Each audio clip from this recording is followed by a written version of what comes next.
Hola, ¿qué tal? Bienvenidas y bienvenidos a una nueva edición de nuestros temas del día. Les saluda a Luis de Jesús y como es de costumbre, les invito a revisar de una vez nuestra pregunta del día para hoy.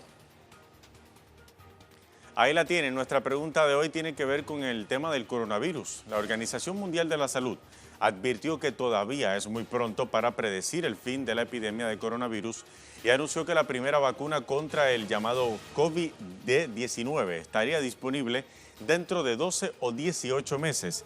Nuestra pregunta de hoy: ¿qué harán los países mientras tanto para contener el brote? Participe de nuestra pregunta del día, la podrá conseguir en nuestro usuario @LuisTelesur. Vamos a iniciar de inmediato las informaciones. El canciller de Venezuela, Jorge Arreaza, denunció este jueves ante la Corte Penal Internacional de La Haya al gobierno de Estados Unidos por los crímenes de lesa humanidad perpetrados contra su país. El jefe de la diplomacia venezolana entregó una acusación por los efectos y secuelas producidas por las medidas coercitivas unilaterales de Washington. Este es nuestro primer tema del día. Es un documento riguroso que tiene datos estadísticos, tiene hechos, además se pasea obligatoriamente por las razones jurídicas, por la ilegalidad de las medidas coercitivas unilaterales, por la jurisdicción que tiene la Corte Penal Internacional para investigar, para enjuiciar y para determinar responsabilidades de los daños que se le han hecho al pueblo venezolano y que son extensivos, hay que decirlo así, este caso es de importancia, por eso decíamos que era histórico, que es histórico, es de importancia fundamental y central para todos los pueblos que son sujetos de medidas coercitivas unilaterales. El canciller también destacó que son muchos los pueblos del mundo sometidos por sanciones arbitrarias promovidas desde Estados Unidos. En nuestro caso, es la élite que gobierna en Washington la que ha tomado la mayoría de las decisiones arbitrarias que luego de alguna manera tienen efectos extraterritoriales sobre el territorio de la República Bolivariana de Venezuela, Estado parte de la Corte Penal Internacional. Nosotros somos parte del Estatuto de Roma y por eso tenemos, digamos, no solo el derecho, sino la obligación de proteger a nuestro pueblo, la responsabilidad de proteger a nuestro pueblo. Esa famosa responsabilidad de proteger la estamos nosotros llevando adelante de acuerdo con la Carta de las Naciones Unidas, que es la carta que rige también, y está en el preámbulo del Estatuto de Roma, la Corte Penal Internacional. Nuestro corresponsal Sergio Rodrigo estuvo presente en la rueda de prensa que dio este jueves el canciller Jorge Arreaza desde La Haya y nos envía el siguiente reporte. Adelante, Sergio. Muy buenas noches y un saludo muy fuerte a toda la audiencia de Telesur. Pues efectivamente Venezuela ha denunciado a los Estados Unidos de América ante la Corte Penal Internacional aquí en La Haya, acusándolo de crímenes de lesa humanidad ante las medidas coercitivas unilaterales que han provocado efectos directos sobre la población de Venezuela. El canciller de Venezuela, Jorge Arreaza, ha presentado de forma presencial ante la fiscal general aquí en La Haya esa demanda internacional, una remisión que, insiste, pretende cumplir el artículo 14 del Tratado de Roma, en la que garantizar los derechos humanos de las personas en Venezuela, principalmente ante los efectos de estas medidas coercitivas que han afectado de forma directa a la alimentación, a la sanidad, a la educación o incluso a la migración dentro de Venezuela. Jorge Arreaza ha insistido en que ha pedido a la propia fiscal de la Corte Penal Internacional que acelere el proceso e incluso ha insistido que este tipo de demandas internacionales no tiene precedente desde que se constituyen estas cortes internacionales. Ahora es este tribunal internacional quien tiene que estudiar el caso. Insiste Jorge Arreaza en rueda de prensa de que se han presentado las pruebas pertinentes para que se instruya y se juzgue a Estados Unidos por crímenes de lesa humanidad en la Corte Penal Internacional aquí en La Haya, en Holanda. Gracias, Sergio Rodrigo, por ese reporte. Vamos a ver ahora, hacemos un repaso, algunos de los crímenes cometidos por Washington contra el país suramericano. Entre las acciones ilegales de Estados Unidos destaca el robo de la filial petrolera de Venezuela, Citgo, y también el bloqueo de activos de ese país suramericano en países como Portugal y Reino Unido. Las medidas coercitivas impulsadas por la Casa Blanca han contribuido a la muerte de niños hospitalizados que requerían del apoyo de Citgo y también genera incapacidad de pago de deudas. Las sanciones provocan además bloqueos de cuentas institucionales que obstaculizan la compra de alimentos, medicinas e insumos. Además, auspicia la campaña xenófoba contra venezolanos que promueve la oposición en el exterior.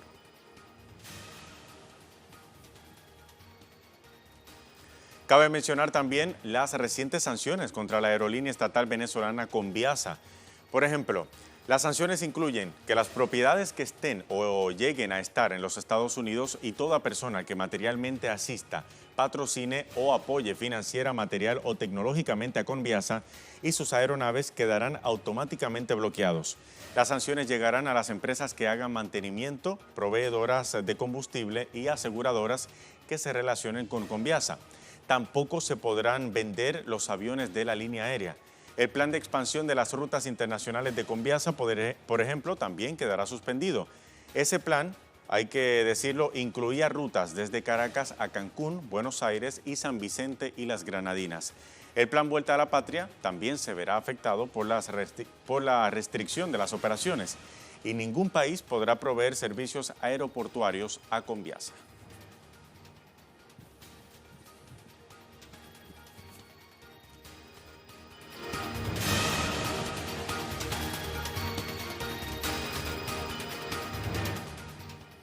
Bien, vamos a revisar una vez más nuestra pregunta del día. La Organización Mundial de la Salud advirtió que todavía es muy pronto para predecir el fin de la epidemia de coronavirus y anunció que la primera vacuna contra el COVID-19 estaría disponible dentro de 12 o 18 meses. ¿Qué harán los países mientras tanto para contener el brote? Participe de nuestra pregunta del día, deje su opinión, la encontrará en el usuario de este servidor, @LuisTelesur en Twitter.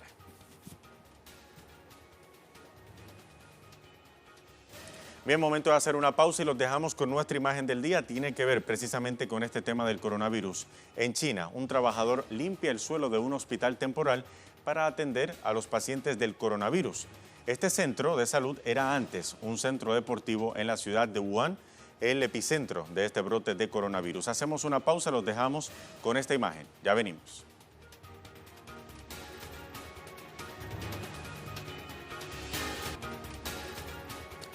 Bien, estamos de vuelta en nuestros temas del día de hoy. Hablemos ahora de Colombia. Continúan en ese país los asesinatos sistemáticos de líderes sociales ante la inacción del gobierno de Iván Duque. Más de nuestro segundo tema del día enseguida.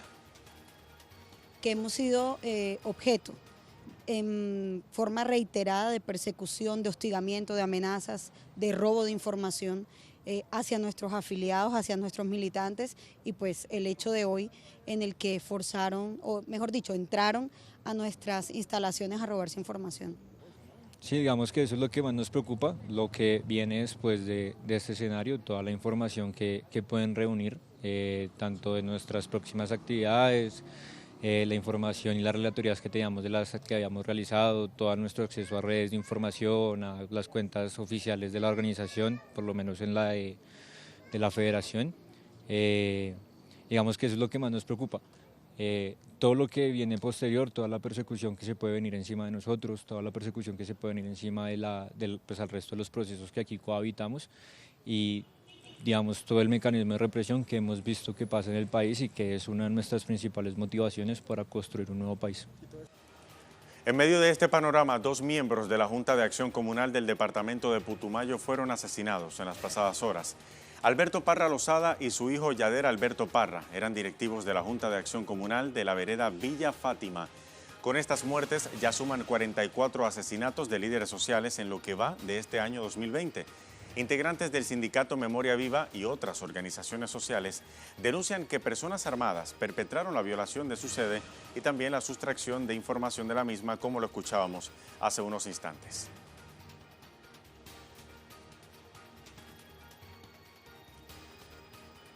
Para hablarnos de esta realidad que vive Colombia y de estos asesinatos que se han registrado en las pasadas horas, vamos hasta Bogotá, Colombia, con nuestro corresponsal Hernán Tovar, quien tiene más información. Hernán, como siempre, un gusto saludarte. Cuéntanos qué más se sabe de estos asesinatos y cuál es también la situación en ese país. Bueno, Luis de Jesús, muy buenas tardes. Pues sí, efectivamente siguen la estigmatización, la persecución y los asesinatos, no solo contra las organizaciones sociales y derechos humanos, sino también contra los líderes sociales. Como usted lo mencionaba, aparecieron asesinados el día de ayer 2 campesinos que también pertenecían o eran beneficiarios del plan de sustitución de cultivos ilícitos allí en el departamento del Putumayo. Ellos se suman a la lamentable cifra de 6 campesinos también pertenecientes al plan de sustitución y cultivos allí en el departamento del Putumayo. Las versiones oficiales hablan de un asesinato por causa de robo. Supuestamente lo que se presentó allí fue que hombres armados llegaron a la casa de estos campesinos, se dieron cuenta de que tenían una suma de dinero alta, los sustrajeron de sus viviendas y los asesinaron por robarle ese dinero en una zona veredal en el sitio conocido como Villa Fátima, allí en el departamento del Putumayo. Como siempre, las organizaciones sociales y derechos humanos levantan su voz de preocupación ante el incremento de los asesinatos de los líderes comunales y sociales en el país, que sube en lo que va corrido el año a más de 40 ya. Se exige la presencia de la comunidad internacional, sobre todo en estos departamentos donde hay presencia de grupos armados ilegales que se disputan los territorios y las rutas del tráfico en esta región, o en las regiones más conflictivas del país, sobre todo allí en el Putumayo. También, como te digo, la mayor cantidad de víctimas han sido campesinos que se habían visto beneficiados por los planes de sustitución de cultivos ilícitos también previstos en los acuerdos de paz de La Habana. Un panorama bastante preocupante y álgido el que se vive en el país en relación a los asesinatos de líderes sociales, comunales, de derechos humanos en Colombia. Luis de Jesús. Así es, Hernán, un panorama que se da sobre todo ante la mirada inamovible del gobierno del presidente Iván Duque. Muy lamentable lo que ocurre en Colombia. Gracias, Hernán, por ese informe. Hasta la próxima. Vamos ahora a ver más información porque la violencia contra líderes sociales en Colombia se ha extendido por todo el país. Por ejemplo, la región del Putumayo destaca como la zona de mayor incidencia, seguida del Cauca y Antioquia, pero también hay zonas afectadas en Córdoba y el Huila, en el norte del país, así como el Chocó, César y Caquetá. También en el centro del país, Caldas, Boyacá y Nariño en la zona del sur y el Valle en los Andes, así también como el norte de Santander. ¿Qué dicen las redes sociales a lo que está ocurriendo en Colombia? Vamos a revisar algunas de las reacciones en Twitter. Por ejemplo, el usuario Juan Alies, el número 2, dice: hay una sola cosa de la que me arrepiento, pero no puedo hacer nada, y es haber nacido en Colombia. Ni un día en paz. País más corrupto, con más desplazados, mayor productor de coca, más asesinatos de líderes sociales y segundo de ambientalistas. Qué suerte la que nos tocó. Dice Oscar Álvarez: el único desarrollo en Colombia en los últimos 18 meses han sido los asesinatos de líderes sociales y las mentiras de Duque. Mientras tanto, el usuario de Mile dice: Duque solo habla cuando tiene a Guaidó al lado o cuando va a solicitar ayuda a la Unión Europea para el proceso de paz, mientras guarda silencio frente a los asesinatos de líderes sociales, indígenas, mujeres, excombatientes, etc. Y ahora dirá: ¿de qué me hablas, viejo?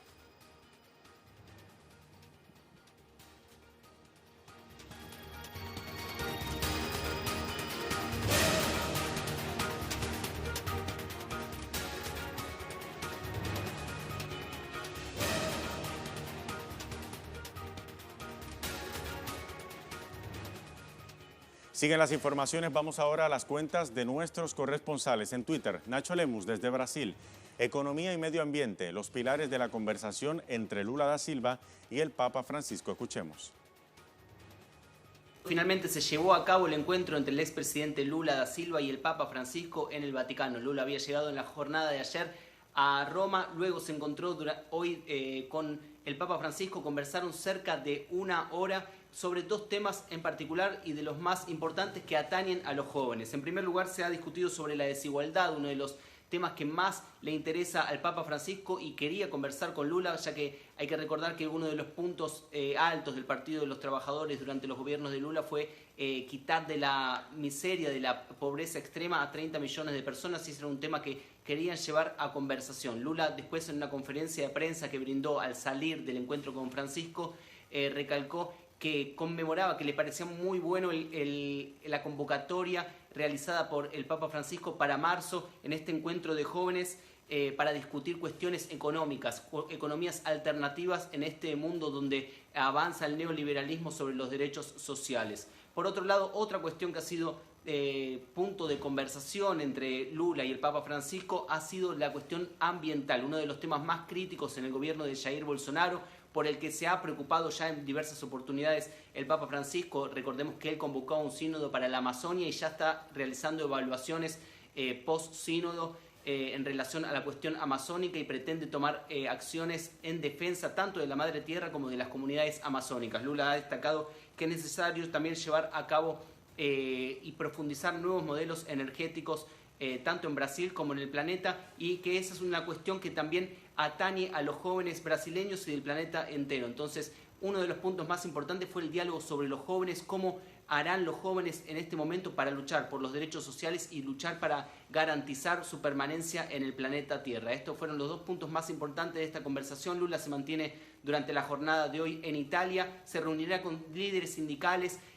Ha recalcado Lula que fue a partir de los líderes sindicales italianos donde más aprendió sobre sindicalismo, y durante la jornada de hoy conversarán, discutirán la coyuntura actual, y durante la jornada de mañana ya vuelve hacia Brasil. Estudios. Información también desde México, dice Eduardo Martínez, dictan prisión provisional en España a Emilio Lozoya, director de Pemex durante la presidencia de Enrique Peña Nieto. Escuchemos. Este jueves un juez en España dictó formal prisión preventiva a Emilio Lozoya Austin, quien fuera director de Petróleos Mexicanos, Pemex, durante 2012-2016 en el gobierno que encabezaba Enrique Peña Nieto. Cabe destacar que el exdirectivo de la petrolera rechazó ser extraditado a este país, y ya la Secretaría de Relaciones Exteriores ha dicho que empezará los trámites respectivos para que sea retornado a tierra mexicana, sobre todo porque las órdenes de aprehensión que giran en su contra desde la Fiscalía General de la República son con fines de extradición. Recordemos que a Emilio Lozoya se le acusa de delincuencia organizada, cohecho y también por operaciones con recursos de procedencia ilícita. Se le señala además de haber recibido sobornos de la brasileña Odebrecht y también de haber comprado un par de plantas de fertilizantes con sobrecosto, y las cuales eran prácticamente chatarra. El día de hoy por la mañana el presidente Andrés Manuel López Obrador dijo que confía en que la Fiscalía General de la República realizará su trabajo y que no habrá impunidad en este caso. Señaló que no hay ningún tipo de acuerdo con nadie y quien haya cometido algún acto de corrupción será castigado. Así la información sobre esta detención en España, y por supuesto que estaremos atentos a lo que ocurra alrededor de la extradición de este personaje.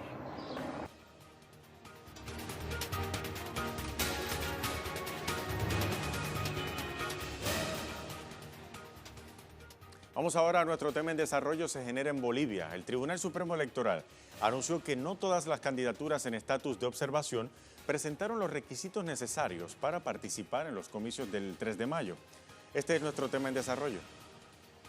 El Tribunal Supremo indicó también que de las 711 candidaturas observadas, solo 285 cumplieron con los trámites para participar en las elecciones generales. Las demás quedaron inhabilitadas. Según el órgano rector, el Partido Acción Nacional Boliviano es la tolda con mayor cantidad de dirigentes en observación, con 160, y de ello solo logró subsanar 40 postulaciones. La organización Libre 21 presentó enmiendas a 10 candidaturas de un total de 124 observadas, mientras el Movimiento al Socialismo enmendó 31 candidaturas, entre las que se encuentra la del candidato presidencial Luis Arce y la del exmandatario Evo Morales al Senado.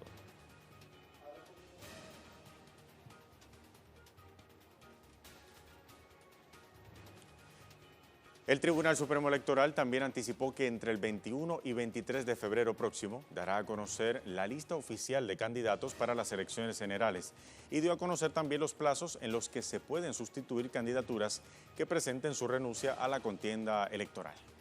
Se pueden reemplazar candidatos que renuncian hasta mediados de marzo. Sin embargo, la posibilidad de reemplazar un candidato que renuncia que fallece está abierta casi hasta el día del escrutinio, hasta muy pocos días antes de la elección. Por lo tanto, son plazos distintos según la causal por la cual un candidato ya no está presente.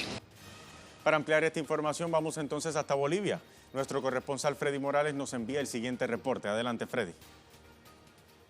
Solo el 40% de los candidatos observados por el Tribunal Supremo Electoral presentaron documentos para resolver su situación y quedar habilitados para las elecciones nacionales del 3 de mayo próximo. Un informe oficial del Tribunal Supremo Electoral señala que de 711 candidatos observados, 285 presentaron enmiendas. Entre esos observados están los candidatos del Movimiento al Socialismo. 53 fueron los observados y solo 31 presentaron enmiendas.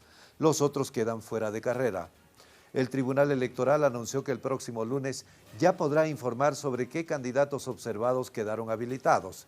Y según cronograma, entre el 21 y 23 de este mes de febrero se deben conocer las listas oficiales de candidatos a la presidencia, vicepresidencia, senaturías y diputaciones.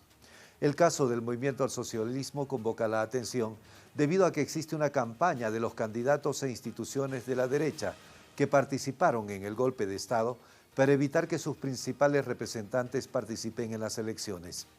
La campaña se centra en el expresidente Evo Morales, candidato a senador por Cochabamba, e incluso contra el candidato a la presidencia Luis Arce. La situación de estos y otros candidatos quedó en manos del Tribunal Electoral. Freddy Morales con el reporte desde la ciudad de La Paz, Bolivia. Muchísimas gracias. Vamos a pasar ahora a nuestra pregunta del día.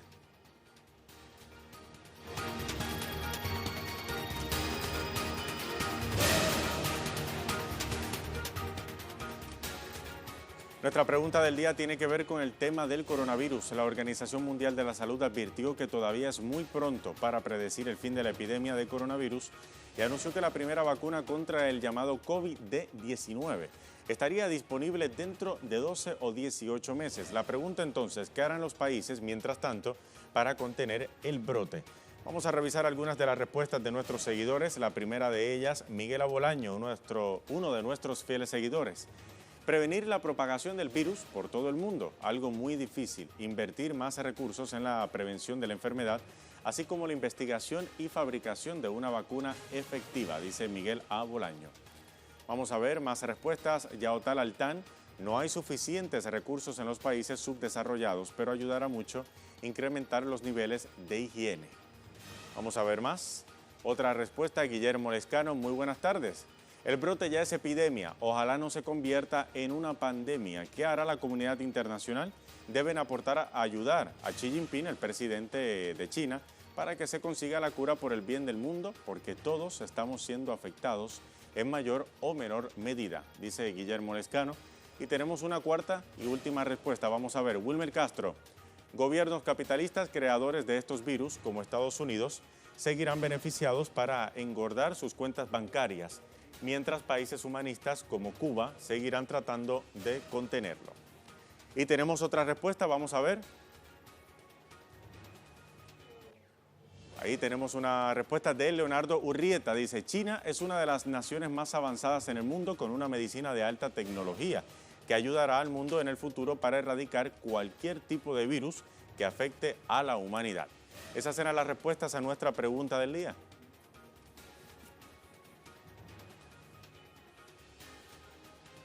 Seguimos en este mismo tema. Vamos a despedir, pero antes los dejamos con nuestro video web del día, Producciones Audiovisuales, que usted puede conseguir compiladas en la cuenta de Facebook en Telesur. Hoy le mostramos cómo una pareja en China vive junta la etapa de cuarentena tras el contagio de coronavirus. Hasta aquí nuestros temas del día. Hasta la próxima.